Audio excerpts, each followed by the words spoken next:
A dying widow clutched her newborns, whispering her last wish, that they bear her name. The mountain man who found her would honor it, but his choice would shatter the whole town. The storm had not yet broken when Thomas Hale heard the cries. They carried through the pines, high and desperate, echoing between the slopes like the voice of someone calling from the grave itself. He swung down from his horse without hesitation, boots crunching into the half-frozen earth, and he followed the sound through the dark woods until his hand pushed aside the low branches and revealed a scene that stole his breath. A woman lay in the snow, her face pale with the color of death pressing against her skin, her body curled around two tiny bundles wrapped in torn cloth. Her lips trembled as she tried to raise her head, her eyes locking on him with a kind of pleading that pierced straight into his soul. "Please," she gasped, her breath barely more than smoke in the cold air. "I won't see them grow up. Name them after me." The words broke in half as though every syllable was a wound, and she reached a trembling hand toward him before it fell limp against the ground. Thomas knelt beside her, tearing his coat free from his shoulders to shield the infants from the bitter air. He pressed his hand against her brow, trying to find warmth, life, something to cling to. The babies whimpered, their voices thin, their skin reddened and fragile. He had delivered calves, foals, even once a lamb caught in a storm, but never had he held anything so small, so helpless, and so near to death. "What's your name?" he demanded, urgency in his voice, but her lips quivered without forming the word. Her eyes filled with tears, sliding down her cold cheeks as she turned them back to the children. That was answer enough. She wanted them to bear her name. That final, breaking plea had been her legacy. Thomas could feel the storm pressing closer, the scent of snow in the air, the way the treetops bent as if heaven itself were bowing. He had no time to dig graves, no time to carry her weight in theirs. He had to choose in a heartbeat, save the children and leave her, or lose them all in a vain attempt to carry 3 lives against a storm that was already swallowing the horizon. His jaw tightened as the snow began to fall, dusting his shoulders like the touch of ash. He gathered the babies in his arms, their cries muffled against his chest, and for a moment he bowed his head over her still body. "Your children will not be forgotten," he swore, and the words felt like iron chains locking into place. He turned, heart pounding, forcing his legs through the drifts as he staggered back toward his horse. The storm howled its fury, as if to bury her and him and everything between in one furious breath. The horse balked, eyes wide with the scent of death, but Thomas thrust the bundles against his chest, tightened his grip on the reins, and pulled himself into the saddle. The babies wailed as the wind tore at them, and he bent low, shielding them with his body, spurring the horse toward the ridgeline. Every stride felt like defiance against the night itself, against the cruel hand that had stolen the mother's last breath and left him burdened with a charge he had never asked for. By the time he reached the valley floor, the snow was coming down in a torrent, and his cabin lay another hour's ride to the west. He pushed his horse until foam flecked its mane, but the sound of the crying, high, desperate, never ceasing, gave him strength. When he finally burst through the door of his cabin, nearly tearing it from the hinges, he collapsed onto the rough-hewn floor, laying the children beside the fire. His hands shook as he stripped off his wet clothes and wrapped them in every dry blanket he could find. The flames licked high, filling the room with a fragile warmth, but their cries grew weaker, their bodies trembling in a way that made his chest ache. He had no milk to give, no woman to nurse them, no idea how to keep such tiny lives from slipping into the same silence as their mother. And yet he remembered her words, "Name them after me." He had never been a man to weep, but tears stung his eyes as he whispered into the firelight, "What was your name? Who were you?" He would have his answer sooner than he expected, for when he rode into town the next day, the infants wrapped close to his chest, faces pale with hunger, every head turned. And from the edge of the crowd, a voice rang out, sharp and broken, "Those children, they belong to Clara." Gasps shuddered through the gathering. Thomas turned, the names of the dead woman finally echoing through the street. Clara, the widow who had vanished from Bitter Hollow 2 months prior, the woman whose husband had died in the mines, leaving her penniless. Many had whispered she'd gone mad, wandering the mountains. None had expected she would return like this, through her children, carried in the arms of a mountain man who had no claim, no kinship, no right, and yet carried them like his very heart was bound to them. The sheriff's hand rested on his revolver. The pastor bowed his head, lips moving in silent prayer, and the town waited, breath held, for Thomas Hale to speak. But when he opened his mouth, the words he gave shook them more than anything they had expected. The weight of every eye pressed on Thomas Hale as he stood in the middle of Bitter Hollow's main street, the cries of the two newborns slicing through the silence.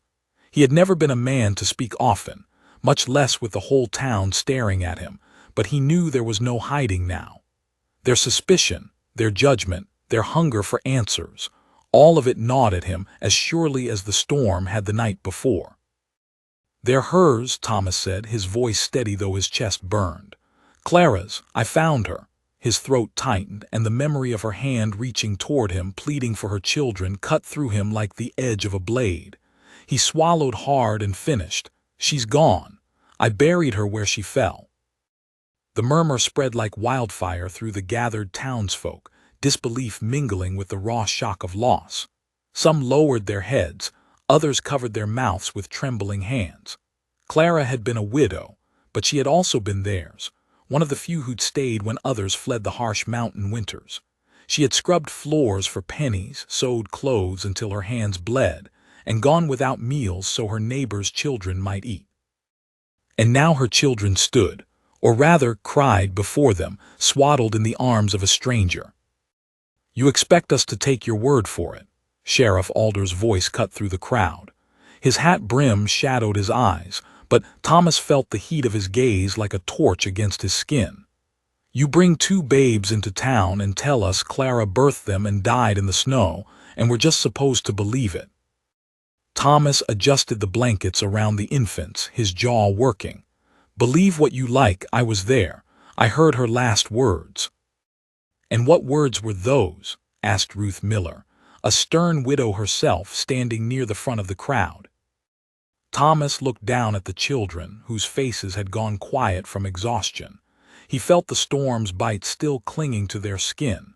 Then he said the words as if Clara's ghost still whispered them in his ear. She said, "I won't see them grow up, name them after me." The air shifted. Those words carried the weight of farewell, of truth no man could fabricate. Ruth's hand flew to her lips, and even Sheriff Alder's stance softened, if only for a heartbeat. But just as quickly, suspicion flooded back in. "If she wanted them named for her, then you've no place deciding anything for them," someone muttered from the back. "They belong to this town, not to a mountain man hiding in the hills." The pastor, Reverend Jonah Price, stepped forward then, his weathered hands raised as if to calm the tide. "Let us not be quick to judgment. The Lord sees all, and he knows what happened on that mountain. These little ones are innocent. Quarreling won't keep them alive." Thomas's eyes narrowed. Alive. That was all he had thought of since he'd pulled them from the snow. Already they had grown weaker, their tiny mouths rooting against the blankets as if searching for the mother who would never feed them. His nights were spent listening to their cries, his hands clumsy as he tried to keep them warm, his heart sick with the thought that each breath they took might be their last. "I'll take them," a voice broke in.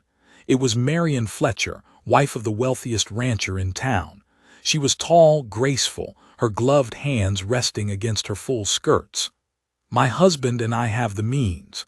Clara's children shouldn't grow up in a cabin with a man who doesn't know the first thing about caring for them." The crowd turned toward Thomas again, waiting.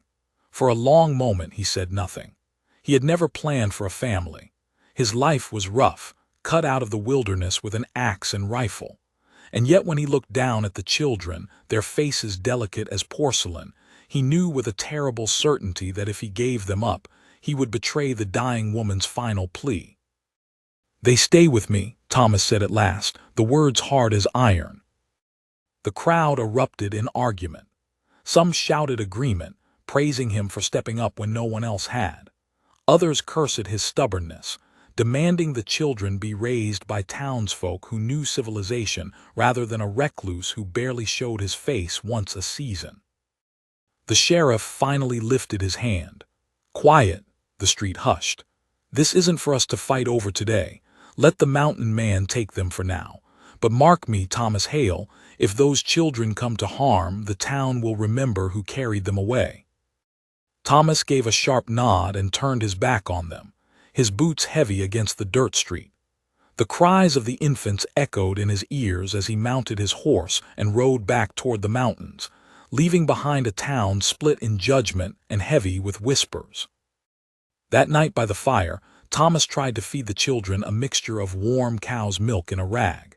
It dribbled down their cheeks, most of it wasted, but a little made it into their mouths. They whimpered weakly, their eyes closing, bodies curling into one another for warmth. He sat there through the long hours, fighting the terror that gripped him each time their breathing slowed, each time the fire dimmed, each time his own exhaustion threatened to drag him under. At one point he drifted off. When he woke, the cabin was cold, the fire burned low, and silence filled the room. His heart lurched as he scrambled to the bundles on the floor. He pressed his ear close, hands trembling.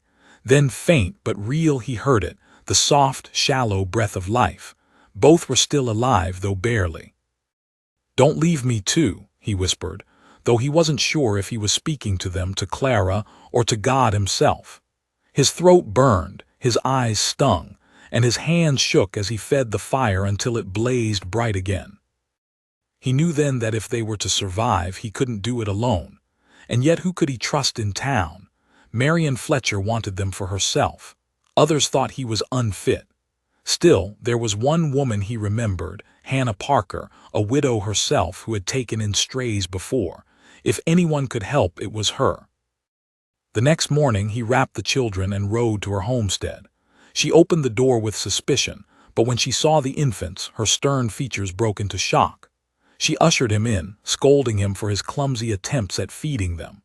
Within minutes, she had prepared a proper mix, coaxing them to drink. Their tiny bodies relaxed, their cries softened, and Thomas felt a weight lift from his chest he hadn't realized he carried. "You did right to bring them here," Hannah said, though her tone carried warning. "But Thomas, what you've taken on, it will break you if you're not careful." He looked at the children, their eyes fluttering shut against the warmth of Hannah's hearth. "Then let it break me," he said quietly. "I made her a promise." And outside, unseen in the shadows beyond Hannah's window, a figure listened. A man with narrowed eyes and clenched fists, whose voice would soon stir the whole town into a storm fiercer than the one that had buried Clara. The man in the shadows stood motionless, his breath fogging against the cold morning air as he watched through Hannah Parker's window. His name was Curtis Fletcher, husband to Marion, son of the wealthiest cattle baron in Bitter Hollow, and a man who had long believed that what the Fletchers desired was theirs by right. His wife's words in the street had not been spoken idly. They wanted Clara's children, not out of compassion, but because the presence of orphans in their household would polish the shine on their family's reputation. And Curtis, ever eager to expand his power, would see it done no matter the cost. He turned away from the window, his boots crunching against the frozen earth as he mounted his horse. In his mind, the image of Thomas Hale holding those children burned like a brand, a reclusive mountain man raising Clara's offspring. To Curtis, it was an insult. By nightfall, half the town would know Thomas was already seeking help in secret, proof to Curtis that the man was unfit for such responsibility.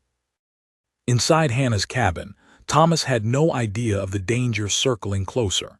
He sat stiffly by the hearth, watching as Hannah cradled one of the infants with the natural ease of a woman who had soothed countless little ones.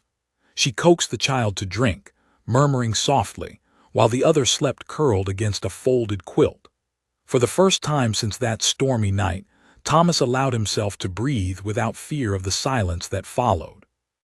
"You'll need more than visits to me," Hannah said gently.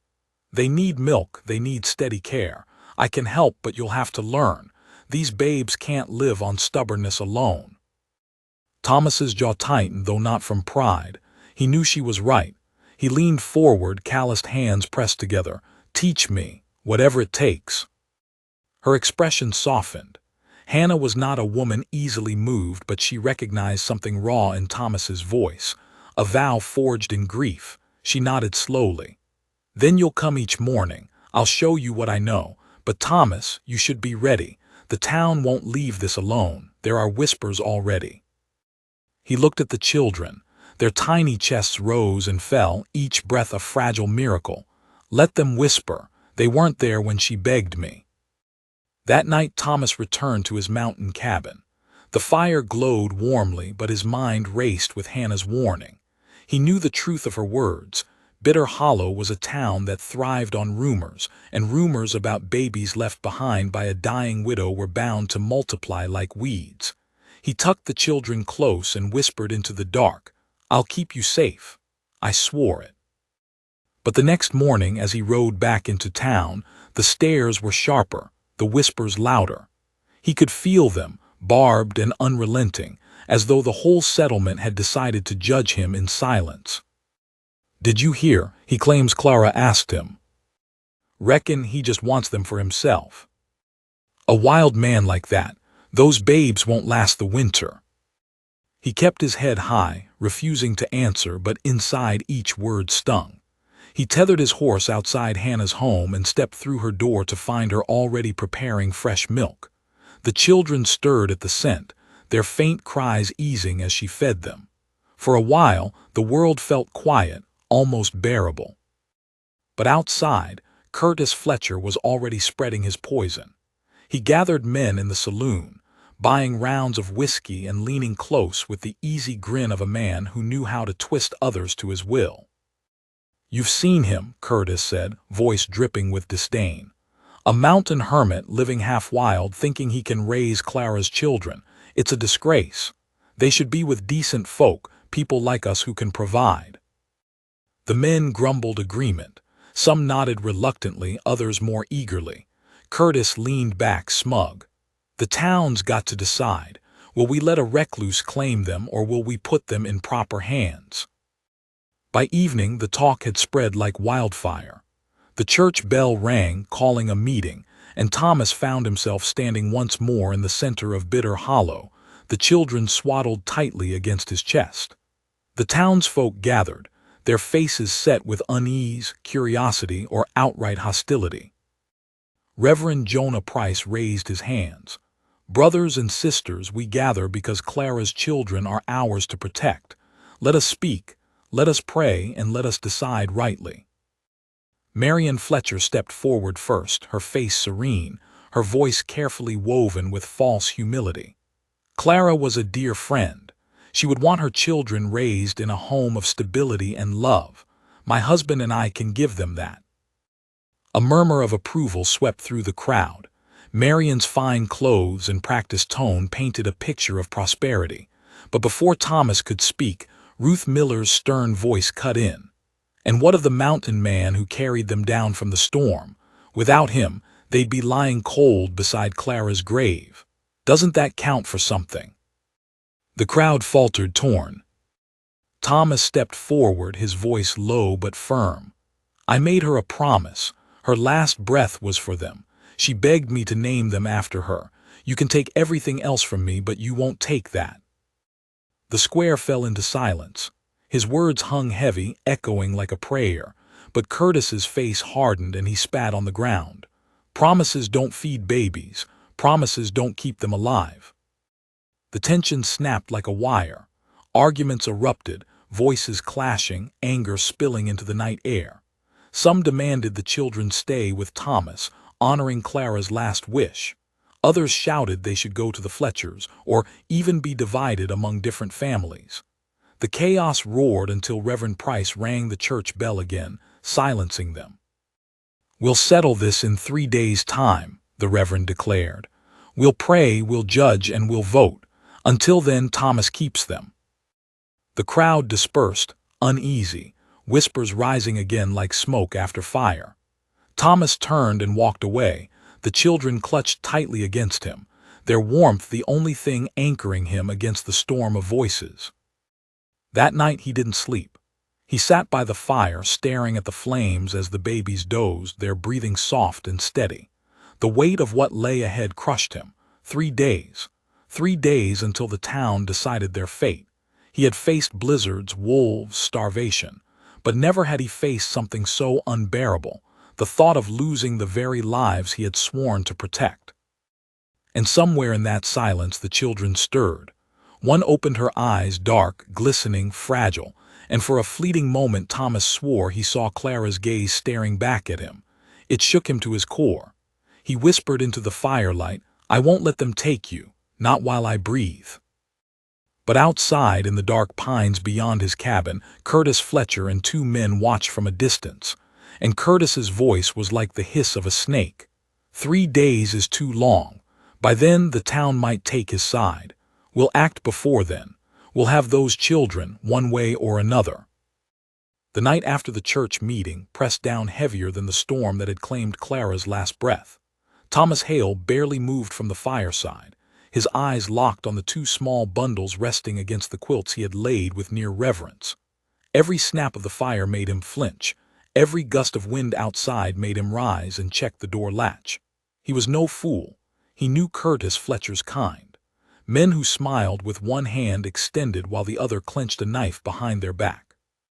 The children breathed shallow but steady, their tiny fists twitching in their sleep. He sat forward, elbows on his knees, staring into the flames. He had never asked for this, never thought his life would be bound to 2 helpless souls, but Clara's last plea had carved itself into him. He could almost still hear it, "Name them after me." A vow unspoken but unbreakable. As the firelight flickered across his face, the sound came. A distant crunch, snow under boots. His head jerked toward the window. The horse outside gave a low whinny, uneasy. Thomas's hand went to the rifle by the hearth. Slowly, deliberately, he rose, every movement silent as a predator's.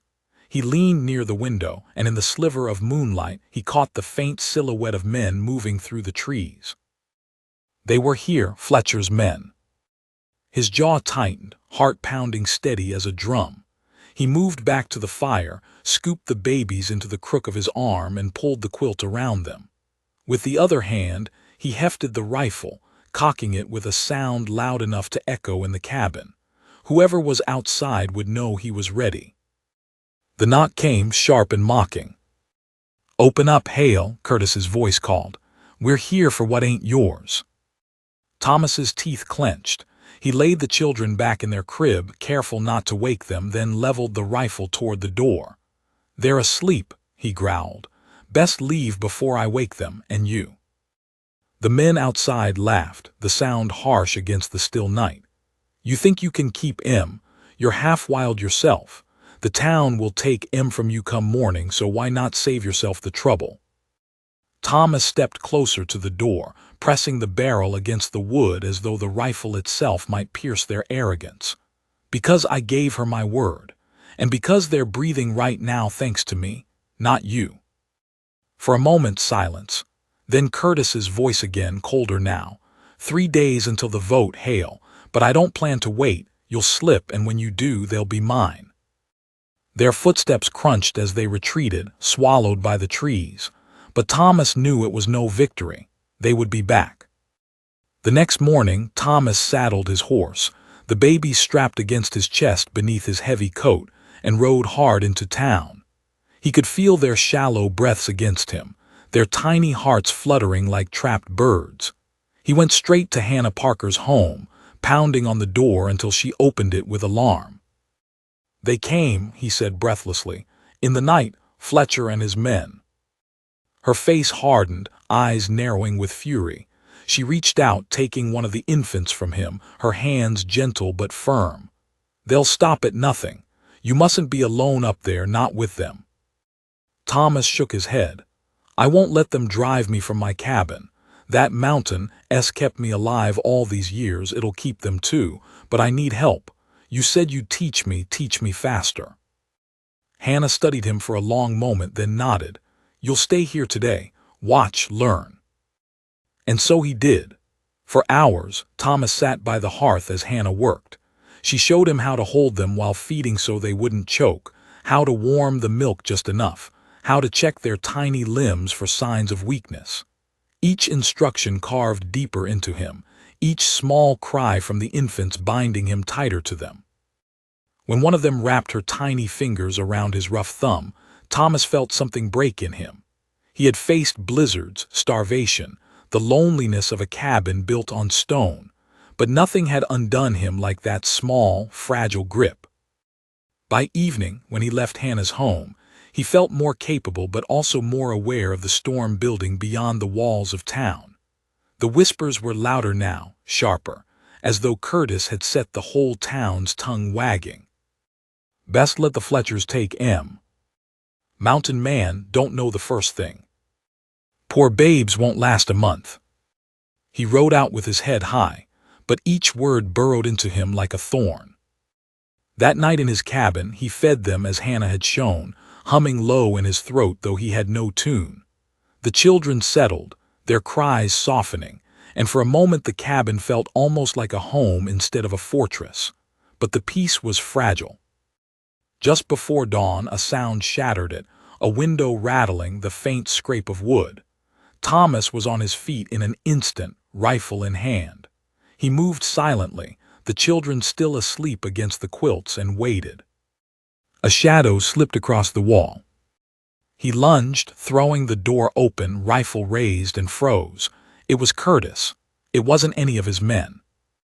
It was Ruth Miller. The stern widow stood there in the half-light, clutching a bundle of cloth in her arms. Her face was pinched with worry, her breath visible in the cold. "I came before they did," she said sharply, stepping inside without waiting for permission. She set the bundle down on his table, cloth diapers, goat's milk, a few jars of preserved vegetables. "You'll need these, and you'll need allies if you're going to keep them." Thomas lowered the rifle slowly, suspicion giving way to reluctant gratitude. "Why help me? The town s with the Fletchers." Ruth's eyes softened as she looked at the sleeping children.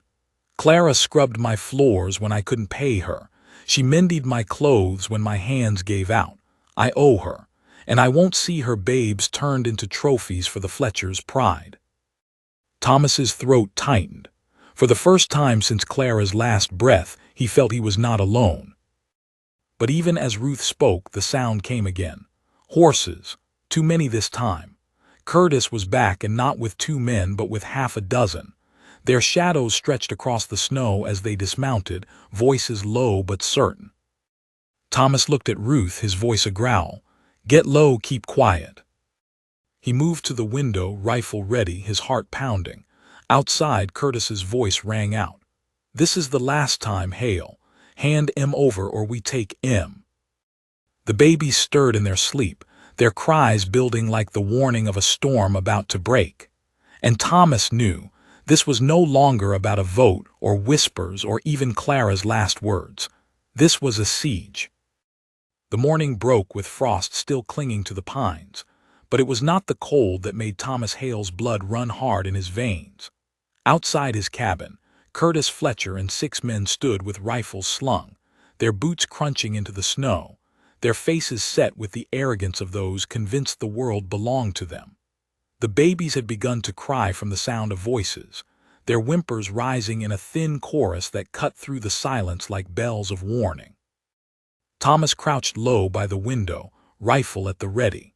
Ruth Miller knelt by the hearth, gathering the children close to her chest, her lips moving in quiet prayers.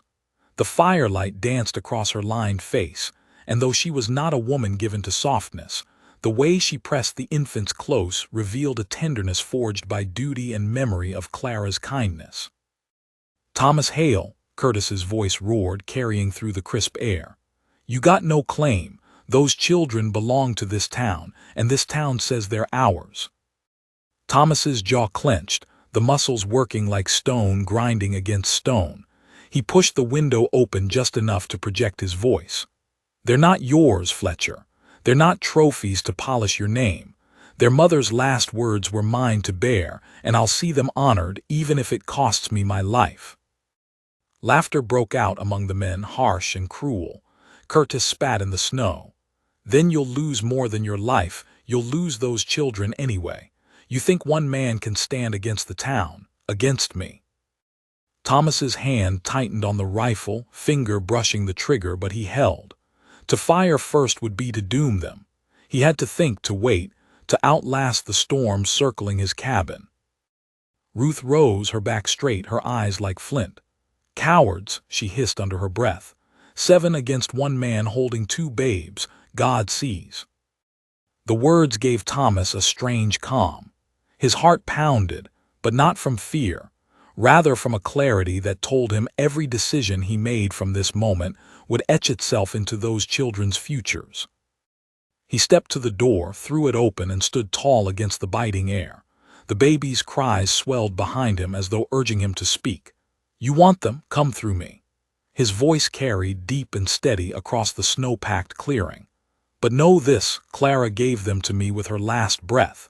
And if you try to take them, you'll not only fight a man, you'll fight her memory, and you'll fight God's judgment for desecrating it." For a moment, silence. Even the wind seemed to pause. Then Curtis sneered. "Big words for a hermit, but words don't stop hunger. Words don't change the vote." He waved his hand, and 2 of his men stepped forward. Thomas raised the rifle. His voice cut like a blade. "1 step closer, and you'll be buried in this snow before nightfall."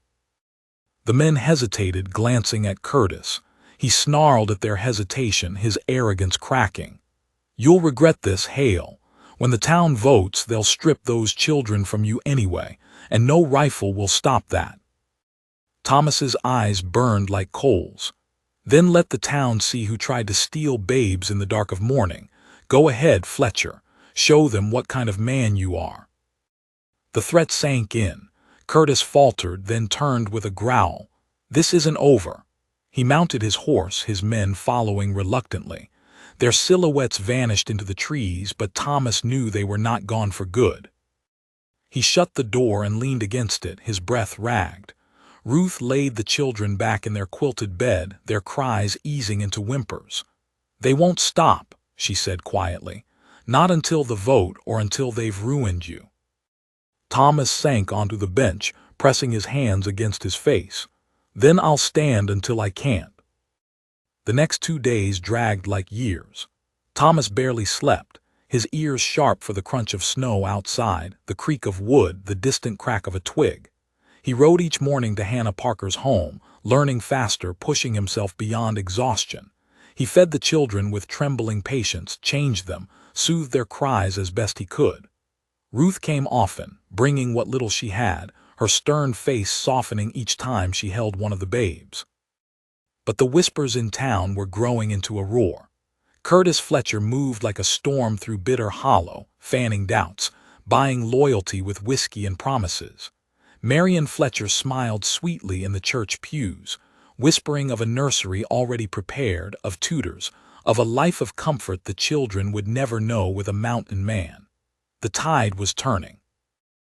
Reverend Jonah Price called for prayer meetings, urging the town to set aside pride and vengeance, but even his words could not drown the murmurs.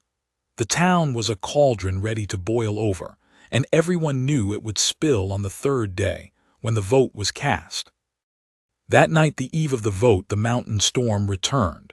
Snow fell heavy, the wind howling like wolves across the ridges. Thomas sat by the fire, the children cradled against him, their breaths shallow but steady. Ruth sat across from him, her eyes on the flames. "You should know," she said at last, her voice low. "The Fletchers won't wait for a fair vote. They'll do whatever it takes to have their way." Thomas's eyes narrowed. "Then I'll meet them head-on." But Ruth shook her head. "You're one man. They'll paint you as dangerous, as unfit, and the town may believe them." Thomas looked down at the children. Their tiny faces glowed in the firelight, fragile as the first buds of spring against snow. His chest tightened. He had lived alone for so long, never imagining his heart could be split open by 2 helpless souls. And yet here he was, ready to bleed for them, ready to fight an entire town if he had to. As the storm raged, a knock came at the door. Both Thomas and Ruth tensed. He rose slowly, rifle in hand, and opened it a crack. It was Reverend Jonah, his face pale from the cold, his beard stiff with frost. He stepped inside quickly, shutting out the wind. His eyes fell to the children, softening with grief and awe. "I came to warn you," he said, voice urgent. "Curtis means to sway the vote with lies. He's telling folk you took Clara by force, that the babes aren't even hers." Ruth gasped, "Blasphemy." Jonah nodded gravely. "He'll stop at nothing, but Thomas, I believe you. And tomorrow I'll stand before the whole town and say so, but you must be ready when he strikes, he'll strike with venom." Thomas met his gaze, fire burning in his chest. "Then let him come, I'll not back down." The Reverend laid a hand on his shoulder. "Hold fast, for Clara's sake, for theirs." He looked to the children, his eyes glistening. "And may God's truth cut through their lies." The storm roared outside, the cabin trembling beneath its fury. Inside, Thomas sat once more by the fire, the weight of the children in his arms, the echo of Clara's last plea in his ears. The vote was tomorrow. Everything would break by then. And outside, unseen through the swirling snow, Curtis Fletcher rode with 3 men, carrying more than threats this time. He carried proof he had manufactured, letters forged, witnesses bribed, lies sharp enough to cut through truth itself. The storm had not yet lifted when dawn broke on the day of the vote. Bitter Hollow lay blanketed in white, the roofs sagging under snow, the trees bent low as though the mountains themselves bowed their heads in anticipation. Bells rang from the church, their hollow clang echoing across the valley, calling the town to gather. Inside his cabin, Thomas Hale pulled his coat tight around his shoulders, his jaw clenched as he secured the children in the thickest blankets he had. Their cheeks were pink, their breaths shallow but steady. Ruth Miller stood beside him, fastening her shawl with determined hands. She had insisted on coming with him. "You'll not face them alone," she said. Thomas nodded once, grateful though words stuck in his throat. He lifted the children, swaddled close against his chest, and stepped out into the cutting wind. The ride into town was slow, the snow deep, each hoofball muffled, but with every step his resolve hardened. Clara's last words echoed in his head, as if carried on the very wind. "Name them after me." When he reached the square, nearly the whole town had already gathered. The church doors stood open, light spilling onto the snow. Inside, benches were filled, whispers bouncing from wall to wall.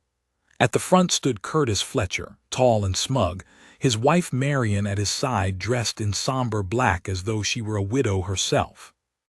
Sheriff Alder raised a hand. "Quiet, quiet now.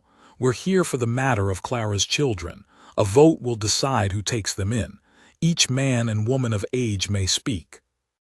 Thomas stepped forward, the children's cries beginning to stir at the sudden silence. His boots echoed against the wooden floor as he walked down the aisle, the crowd parting reluctantly.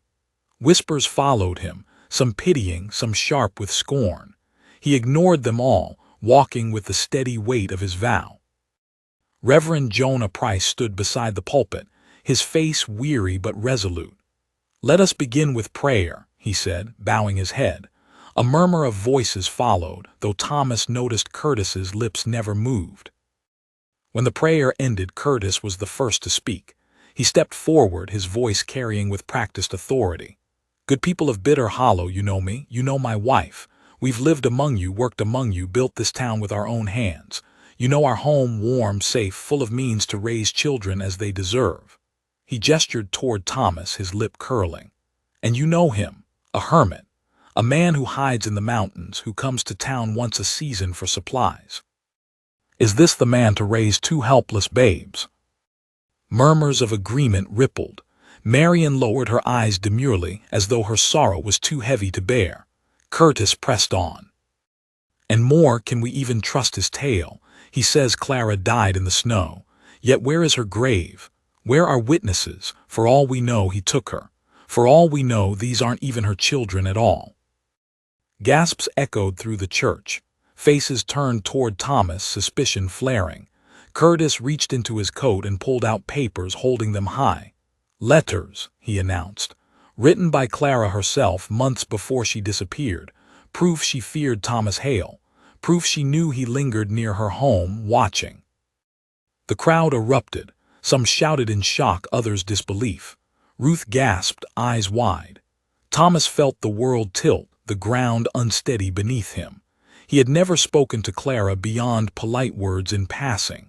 Whatever letters Curtis held, they were forgeries, but convincing ones, judging by the crowd's reaction. Reverend Jonah raised his hand, shouting over the uproar, "Peace, let us hear both sides before we cast judgment." Thomas stepped forward, his voice cutting through the noise. "Curtis Fletcher lies." His words rang with iron. "I never touched Clara, never harmed her, never so much as spoke her name until her last breath. I found her in the snow, dying, her children clutched against her, and I heard her words with my own ears. I won't see them grow up, name them after me. That vow is mine to carry, and no forgery will take it from me." The crowd hushed, torn between doubt and the weight of his conviction. Ruth stepped forward then, her voice sharp as steel. "I knew Clara. She worked in my home. She mended my clothes. She spoke of her fears, but never of Thomas Hale. If she feared anyone, it was the hunger in her own belly. She would never write such lies." Curtis's face twisted with rage, but Marion quickly took his hand, feigning calm. "Ruth, you are mistaken. Grief clouds memory." But before Curtis could press further, Reverend Jonah raised his voice. "Enough. We've heard accusations. We've heard defense. Now each who wishes may speak." One by one, townsfolk rose. Some sided with the Fletchers, swayed by their wealth, their influence, and the forged letters. Others spoke for Thomas, recalling his lonely but honest life, his strength in carrying the children down from the storm. The church filled with clashing voices, anger rising like thunder. At last, Sheriff Alder raised his hand. "We've heard enough. The vote will be cast. All in favor of the Fletchers raising Clara's children, step to the left. All in favor of Thomas Hale to the right." The crowd shifted. Feet scuffed against the wooden floor. Families whispered hurriedly before moving. The left side swelled with numbers, the Fletchers' wealth-buying loyalty. The right grew too, but smaller, quieter, bolstered by Ruth, Hannah, and a scattering of others. Thomas stood tall, the children clutched to his chest, his side thin but unyielding. Curtis smirked, his numbers clearly greater. Sheriff Alder counted, his face grave. Then he turned to the room. "The majority stands with the Fletchers." A cheer rose from Curtis's side. Marion pressed a hand to her chest, feigning tears of relief. Thomas felt the air leave his lungs, his arms tightening around the children. Their cries rose, piercing, as though they sensed what was being decided. But before Curtis could step forward to claim them, Reverend Jonah's voice thundered, "Wait." The church fell silent. Jonah stepped into the aisle, his eyes blazing. "A vote may speak for numbers, but numbers do not always speak for God's truth. And I tell you now, those letters are lies." He turned, his finger stabbing toward Curtis. "I know Clara's hand. I baptized her children. I counseled her when her husband died. And those letters, those strokes, are not hers. They are forged. And Curtis Fletcher, I will answer before God himself if I am wrong." Gasps broke through the crowd. Curtis's face flushed red, veins standing at his temple. "You dare." "I do dare," Jonah thundered. "Because this is not about wealth or reputation. It is about two souls entrusted to the care of this town. And Thomas Hale, who risked the storm to carry them down, who heard their mother's last plea, is the only man among us who has bled for them already." The crowd wavered, doubt flooding faces once sure. Murmurs grew louder, suspicion shifting like a tide. Some who had stepped left began edging back, uncertainty gnawing at them. Curtis's fury boiled over. "This is theft," he shouted, his hand darting to the pistol at his hip. Gasps erupted. Marion cried out, clutching his arm, but Curtis shoved her aside. He raised the pistol, pointing it straight at Thomas. The children wailed, their cries high and desperate. Thomas's body turned instinctively, shielding them with his frame. His rifle hung on his back, out of reach, and for a moment it seemed death would fall before justice had a chance to speak. But then a shot rang out, not from Curtis's pistol but from the rear of the church. The weapon clattered from Curtis's hand, his arm jerking back with a cry. Smoke curled from Ruth Miller's pistol, her hand steady as stone. "You'll not make orphans of them twice," she said, her voice carrying like judgment itself. The church erupted into chaos, shouts, cries, men rushing to subdue Curtis as Marion screamed. The children cried harder, clinging to Thomas's chest as he held them, his heart hammering. And in the storm of confusion, one truth settled like iron. The fight was no longer about votes. It was about survival. The church was bedlam.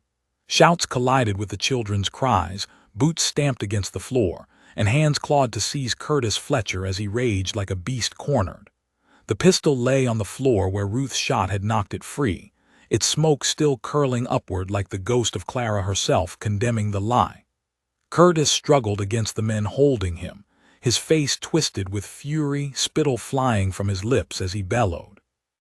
"They're mine by right." "No," Ruth answered from where she stood, her pistol steady, her hands as unshaking as her faith.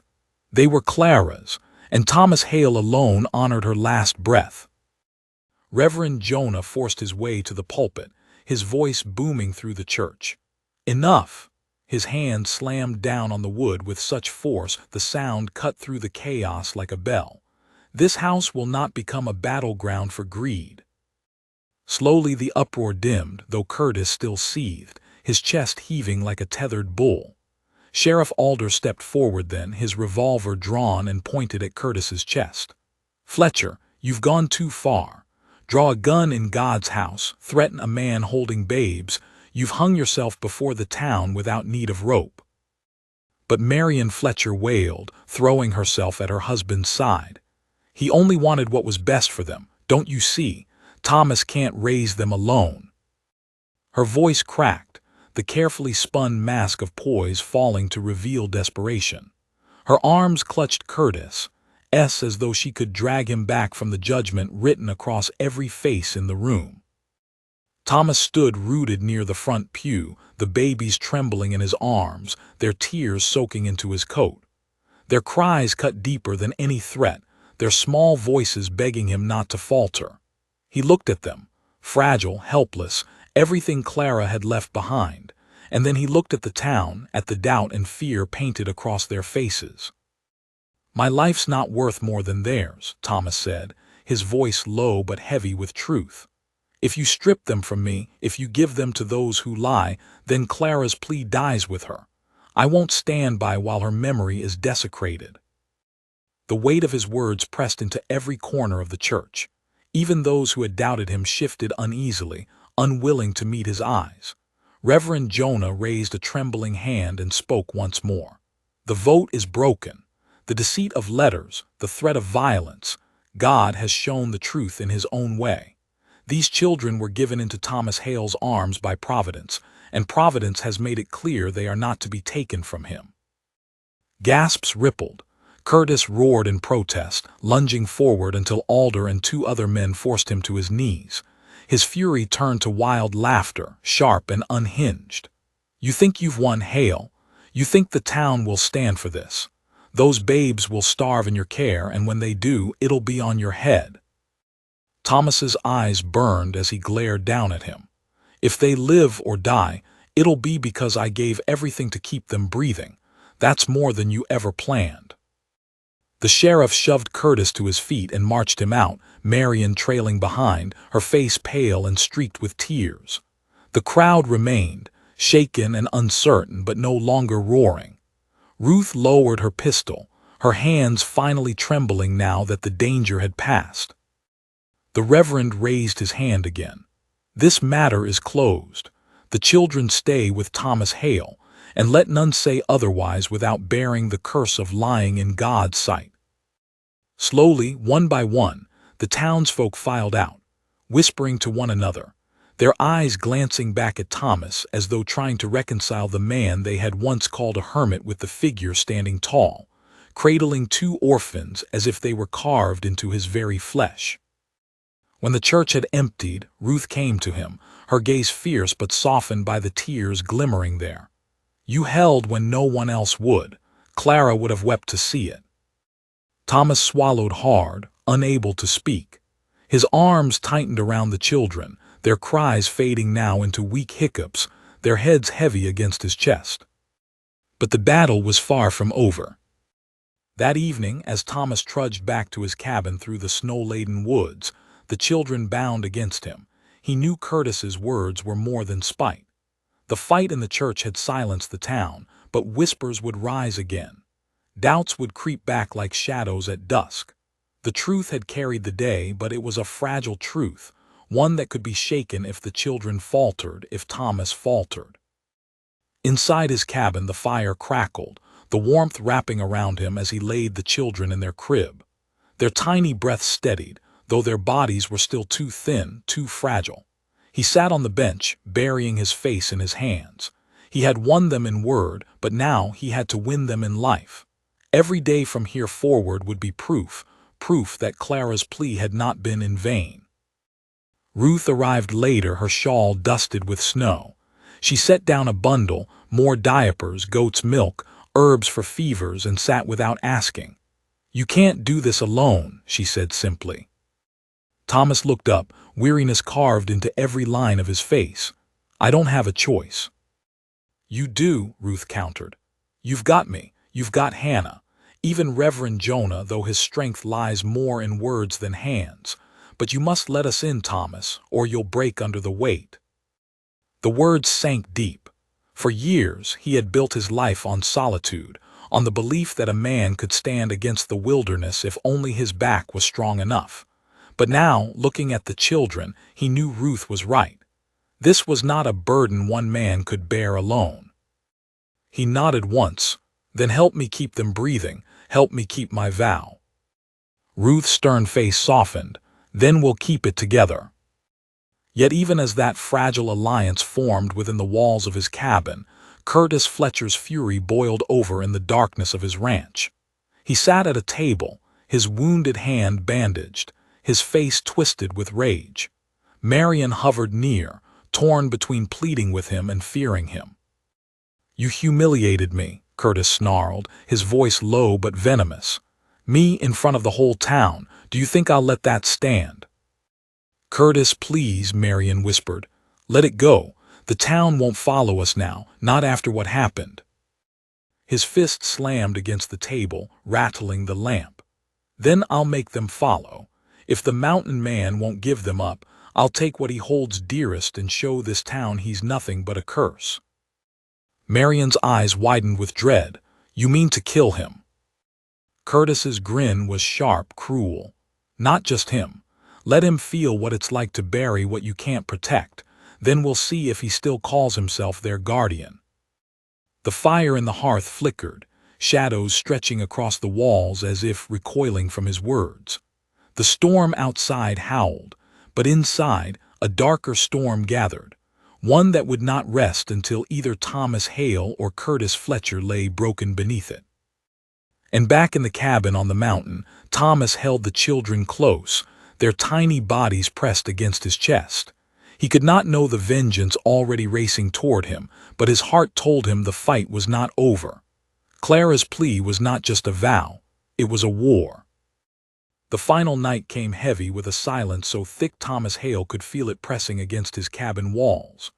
Snow lay deep on the mountain, muffling every sound, but he knew too well that danger thrived in silence. He sat by the fire, the children swaddled close against his chest, their tiny breaths warming the hollow in his coat. Ruth Miller dozed in the rocker, her pistol laid across her lap, and Hannah Parker slept against the far wall, having refused to leave when she saw the strain cutting through Thomas's body. He was not alone now, but his heart knew solitude still, solitude in carrying a vow that could not be shared. The children stirred and whimpered as though the air itself warned them. Thomas rose, pacing across the wooden floor, whispering softly, "Hush now, you're safe. You'll stay safe as long as I draw breath." His words weren't just to soothe them. They were his own anchor against the storm brewing in his veins. Outside, far down the slope, a glow flickered. Lanterns. They moved in a line, winding their way up through the trees, the light cutting through the dark like snakes of fire. Curtis Fletcher had come, and this time he hadn't brought 7 men. He had brought near 20. Ruth stirred, eyes snapping open. She saw the glow through the frost-kissed window and her jaw tightened. "It's him." Thomas laid the children back in their crib, pulling every quilt he owned across them. He checked his rifle, loading each chamber with hands steady as stone. Hannah's face drained of color, but her eyes held steady. "They won't stop," she whispered. Thomas nodded. "Then neither will I."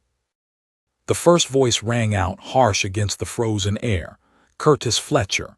"Hale, you defied me once, you shamed me before the town. But tonight the mountain decides who lives and who dies. Bring out those children and I'll leave you breathing." Thomas threw the door open wide, stepping into the cold. His breath smoked against the air, his rifle gleaming in the moonlight. "You've no claim, Fletcher," he called, his voice echoing through the pines.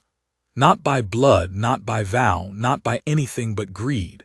If you want them, you'll come through me, and the Lord himself will judge your hand before it strikes." Curtis's laugh split the night, cruel and hollow. "Then judge me he shall." He waved his men forward. The lanterns surged closer. Shadows loomed. Boots broke the snow's crust as rifles raised. Thomas braced himself in the doorway, every muscle taut, every breath drawn deep. The world slowed, his heartbeat thundering like a drum. He had lived his life for no one but himself until Clara's dying whisper bound him forever. Now his life was not his own, it was theirs. The first man stepped too close and Thomas fired. The shot cracked, echoing down the valley, the man dropping into the snow with a cry. Shouts erupted, guns raised, but Ruth's pistol flared from the window, her voice sharp. "Back, you devils, you'll not touch them." Chaos broke. Smoke filled the air as rifles thundered, sparks leaping from muzzles. Men fell, others dove behind trees. Hannah scrambled to reload rifles, her trembling hands steadying with each desperate movement. Thomas stood in the doorway, unyielding. Each shot he fired measured, every breath a vow. But Curtis pressed forward, ducking between trees, his eyes fixed on the cabin. He shouted over the din, his voice raw with rage. "You can't keep them, Hale. They'll never live under your hand." Another volley split the air. A bullet slammed into the doorframe beside Thomas, splinters biting his cheek. He didn't falter. He sighted down the barrel, but before he fired, the children's cries pierced through the cabin walls. Their tiny voices rose above the chaos, high and desperate, pulling at every soul who heard. The men faltered. Some lowered their rifles, guilt etching across their faces. They were fathers, brothers, men who had heard infants cry in their own homes. Ruth's voice thundered from the window. "You hear them? That's Clara's blood crying out. You dare spill it twice." Curtis screamed, his fury wild. "Cowards, they're nothing but bait for my name." He charged forward, pistol raised. Thomas stepped into the snow, rifle lowered now, his voice carrying like a hammer. "Curtis Fletcher, look at them. Look at what you've become. A man who would kill children to polish his pride. Bitter Hollow will remember your name, but as a curse whispered in shame." Curtis hesitated, breath steaming, his pistol shaking. For the first time, doubt flickered across his face, but rage drowned it. With a snarl, he raised his weapon. And the crack of a rifle split the night. Curtis staggered, his pistol dropping into the snow, his hand clutching his chest. Thomas lowered his rifle, his chest heaving. Ruth stepped out beside him, her shawl whipping in the wind, her pistol still in hand. Hannah came after, her face pale but eyes steady. Together, they looked down at the man who had threatened to break everything, and together they turned their backs. Inside the cabin, the children still cried, their voices raw with fear but alive. Thomas gathered them up, holding them close, whispering, Hush now, it's over, you'll grow, you'll live, I swear it. The next morning the church bell tolled, not for a vote but for a reckoning. Bitter Hollow gathered again, this time not in division but in silence. Curtis Fletcher was buried without pride, his name spoken in shame. Marion left the town soon after, unable to bear the weight of whispers. Reverend Jonah stood before the people, his voice steady. The Lord's hand was heavy on this valley, but he has shown us truth. Clara's children live because one man bore her plea when the rest of us doubted. We were tested and many failed. But through Thomas Hale's vow and the blood that was spilled to keep it, God's mercy lives in these little ones. The town bowed their heads. Thomas stood at the back, the children cradled against him. He was no longer just a hermit in the mountains. Whispers now called him guardian, protector, father. His cabin would no longer be silent, for every cry, every laugh, every step those children took would be an echo of Clara's final words. That night, as snow fell soft across the pines, Thomas sat by the fire, the children resting against him, Ruth and Hannah nearby. He whispered into the flames, voice low but certain. "You'll see them grow, Clara. Through me, you'll see it. And their names will carry you just as their lives carry me." And for the first time, the mountain man smiled. Not with ease, not with joy unshaken, but with the quiet triumph of a man who had been broken open, only to find himself made whole by the very weight that threatened to crush him. The mountain had tested him. The town had doubted him. But in the end, Clara's children lived, and through them her name lived also.